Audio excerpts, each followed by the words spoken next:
What is a satisfaction of mortgage? Hi guys. This is pretty much been Jonathon Daily.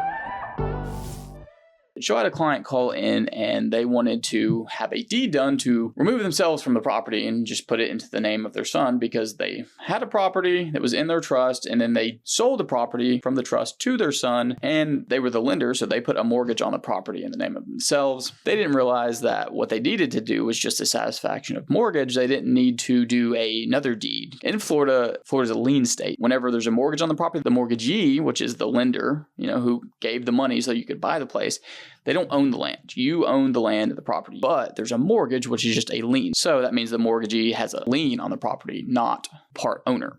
So in this case, they did not need a deed because the deed back in 2019 that they had done when they lent the money to their son to purchase the place had already been done from the trust to the son. Title was already vested solely in the name of the son, so that's not what needed to happen. They just wanted to make sure it was established that the son did pay off the mortgage and that there's no more liens on the property. That's what they meant to ask for. So, of course, all they need to do is a satisfaction of lien, which we're going to be handling for them. It's simply a document that you record in the public records of the county that establish that, yes, there was a mortgage on this property on this day recorded at this book and page.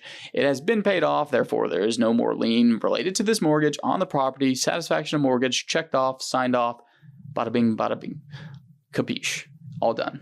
So that's what needs to happen, and that's what we'll do. That's what a satisfaction of mortgage is. So once you pay off your loan, if you have the typical lender, not your parents or trust, but Rocket Mortgage or whoever your lender is, you pay it off, they'll file a satisfaction of mortgage, and there's a specific time required. I believe it's 60 days after payoff that they have to file it. For the latest in case updates, legal tips, news, and politics, make sure to like us on Facebook, follow us on Instagram and our other socials, and above all, subscribe on YouTube to get your dose of excellence on a daily basis.